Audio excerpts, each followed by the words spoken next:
प्रधानमंत्री नरेंद्र मोदी बार बार अपना ये वचन दोहराते हैं कि 2022 तक किसानों की आय दोगुनी कर देंगे और इसके लिए उनके इरादों की मजबूती भी झलकती है। बावजूद इसके कृषि कानून की फांस ऐसी है कि किसानों का डर खत्म नहीं हो रहा।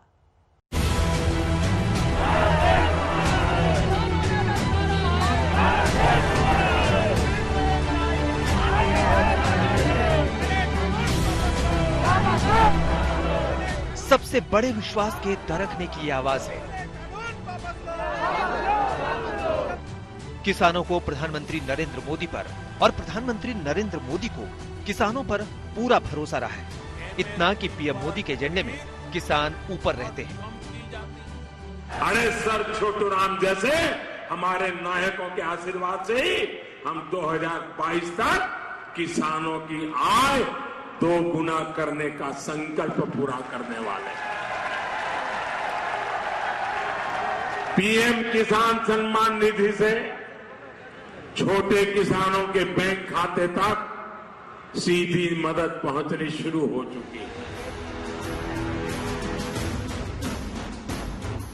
लेकिन प्रधानमंत्री के इस वादे और किसानों के विश्वास के बीच कृषि कानून की दीवार खड़ी हो गई है।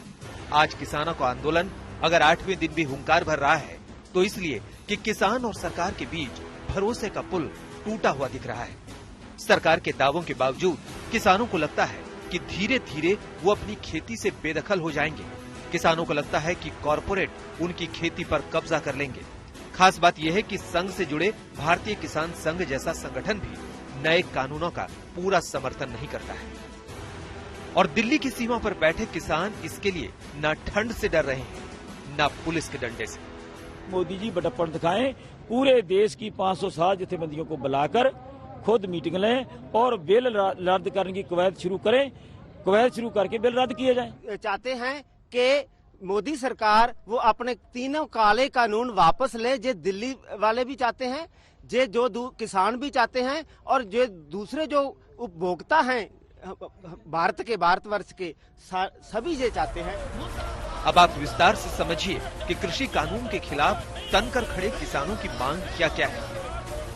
किसानों की पहली मांग एमएसपी की मांग है, क्योंकि पंजाब और हरियाणा में 90% चावल गेहूं सरकार खरीदती है। किसानों को डर है कि सरकारी लाइसेंस वाली मंडियां यानी एपीएमसी नए कानून के तहत उनके अनाज नहीं खरीदेगी। साथ ही किसान इस बात पर डरे हैं कि सरकार एमएसपी को भी खत्म कर देगी।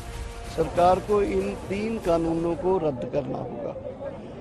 दूसरा, सरकार को मिनिमम सपोर्ट प्राइस और प्रोक्योरमेंट की लीगल गारंटी करनी होगी। इन कानूनों को रद्द करने का हम इसलिए डिमांड करते हैं कि ये कानून कॉरपोरेट को एग्रीकल्चर सौंपने के लिए बनाए गए।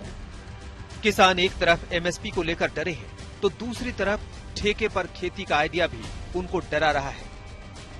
किसानों को लगता है कि कॉन्ट्रैक्ट खेती से बड़े बड़े उद्योगपतियों और पूंजीपतियों की खेती में खुली एंट्री हो जाएगी। उनको डर है कि इससे किसान धीरे धीरे अपने ही खेतों में किसान से मजदूर बन जाएंगे।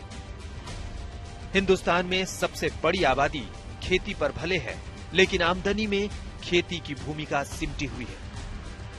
हिंदुस्तान की जीडीपी में 17% योगदान कृषि क्षेत्र का है, लेकिन इस पर देश की 60% आबादी निर्भर करती है। अमेरिका के बाद खेती योग्य सबसे अधिक जमीन भारत में है, लेकिन पैदावार में भारत अमेरिका से बहुत ज्यादा पीछे है।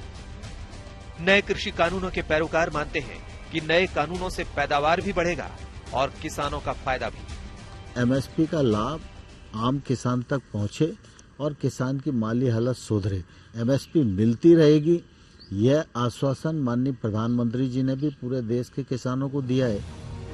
सरकार लगातार किसानों को समझाने में लगी है। अब देखते रहिए कि कब ये विश्वास वापसी होती है। आज तक ब्यूरो।